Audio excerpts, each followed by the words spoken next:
एक पेन को 144 रुपये में बेचने पर अनुराग को क्रय मूल्य पर 1/7 की हानि होती है। यदि पेन रुपये 189 में बेचा जाता तो लाभ प्रतिशत ज्ञात कीजिए। तो देखिए, एक पेन को जब अनुराग ने 144 रुपये में बेचा तो उसे क्रय मूल्य पर 1/7 की हानि होती है। तो हानि देखो कितनी हुई, 1/7 की। ये लॉस हुआ उसको। किस पे हुआ है? ये क्रय मूल्य पर। तो यहाँ पर देखिए, यदि हम कॉस्ट प्राइस को 7 मान लें, जो कॉस्ट प्राइस है उसको हम कितना मान लें? 7 मान लें। तो यहाँ पर जो लॉस है वो कितना हो जाएगा? तो सीपी का 1/7, तो 7 का 1/7 निकालेंगे तो 1 ही हो जाएगा। यदि हम कॉस्ट प्राइस को 7 मानते हैं तो लॉस कितना होगा हमारा? 1 का होगा। तो यहाँ से हम सेलिंग प्राइस निकाल सकते हैं। सेलिंग प्राइस क्या होती है?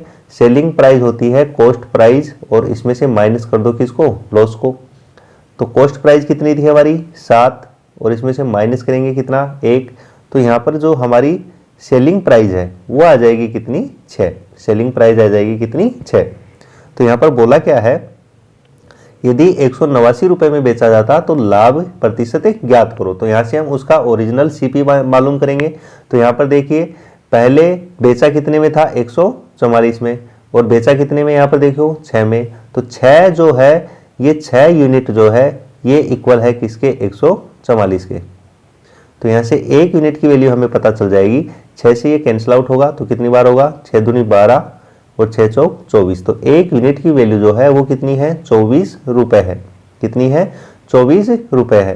तो यहाँ से देखिए, कॉस्ट प्राइस कितनी थी हमारी? 7। तो हम कॉस्ट प्राइस यहाँ से हम पता कर सकते हैं कि 7 की वैल्यू कितनी हो जाएगी। तो बताओ, 1 की वैल्यू 24 है तो 7 यूनिट की वैल्यू कितनी होगी? तो इसको हम गुणा करेंगे किससे? 24 से। गुणा करेंगे किससे? 24 से। तो ये कितना होगा देखना, 7 चौक 28, 7 दूनी 14 और 2 16। तो 168 रुपये जो है वो उस वस्तु की क्या थी? कॉस्ट प्राइस थी। तो यदि हमने उसको 189 रुपये में बेचा है तो हमें लाभ प्रतिशत क्या होगा? तो बताओ, 168 रुपये की वस्तु को यदि हम बेचते हैं 189 रुपये में तो हमें कितना प्रॉफिट हो जाएगा यहाँ से? तो यहाँ से हमें प्रॉफिट होगा कितना? 21 रुपये का। कितने का प्रॉफिट होगा? 21 रुपये का हमें यहाँ से क्या हो जाएगा? प्रॉफिट हो जाएगा।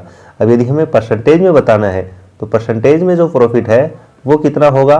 तो 21 का प्रॉफिट हुआ और बटे में क्रय मूल्य। तो क्रय मूल्य कितना था हमारा? 168 रुपये, और गुणा में आएगा कितना? 100। गुणा में आएगा कितना? 100। तो देखिए, 21 से ये कैंसिल आउट हो जाएगा कितनी बार? 8 बार, और 100 को 8 से डिवाइड करेंगे तो ये आ जाएगा 12.5%। कितना आ जाएगा? 12.5%। तो बी ऑप्शन जो है इसका यहाँ पर क्या हो जाएगा? करेक्ट आंसर हो जाएगा। 12% लाभ और 4% हानि पर किसी वस्तु के विक्रय मूल्यों का जो अंतर है वो 28 रुपये था। तो वस्तु का क्रय मूल्य ज्ञात कीजिए। तो यहाँ पर देखिए, हमें 2 सिचुएशन दे रखी है। तो देखिए, हम यदि इस लाइन के माध्यम से समझना चाहें कि मान लो कि वस्तु की जो कॉस्ट प्राइस है वो कहीं यहाँ बीच में थी और हमने मान ली कितनी थी? 100 थी।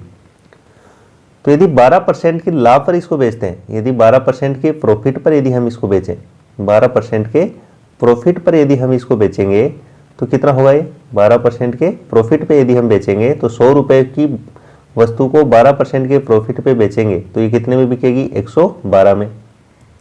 और ऐसे ही यदि 4% की हानि पर इसको बेचते तो 4% के लॉस पर यदि हम इसको बेचें, 4% के लॉस पर यदि हम इसको बेचें तो ये बिकती कितने में? 96 में। कितने में बिकती? 96 में। तो बताओ, इन दोनों का जो विक्रय मूल्य है उसमें डिफरेंस कितने का होता? इसमें डिफरेंस हो जाता कितने का? 16 का। कितने का हो जाता? 16 यूनिट का। लेकिन यहाँ पर बोल रहा है कि दोनों के मूल्यों में जो अंतर था वो कितना था? 28 था। तो यहाँ पर 16 यूनिट की जो वैल्यू है वो कितनी है? 28 है। और हमें क्रय मूल्य बताना है, और क्रय मूल्य हमारा कितना है? 100 है। तो 100 की वैल्यू कैसे निकालेंगे? तो देखिए, यदि 16 की वैल्यू 28 है तो यहाँ से हम 1 की वैल्यू निकालने के लिए 16 से क्या करेंगे? डिवाइड करेंगे, और 100 की निकालने के लिए 100 से क्या कर देंगे? गुणा कर देंगे। 100 से क्या कर देंगे? गुणा कर देंगे। तो ये इसकी कॉस्ट प्राइस यहाँ पर हमें पता लग जाएगी। तो देखिए, 4 से कैंसिल आउट करेंगे तो ये 4 बार कैंसिल होगा, और ये कैंसिल हो जाएगा कितनी बार? 7 बार। और ऐसे ही 4 से इसको कैंसिल आउट करते हैं तो ये कितनी बार कैंसिल होगा? 25 बार। और 25 को 7 से गुणा करेंगे तो ये आएगा 175। तो ए ऑप्शन जो है इस वस्तु क्या हो जाएगा, राइट आंसर हो जाएगा कि वस्तु का जो क्रय मूल्य है वो कितना है, 175 रुपए।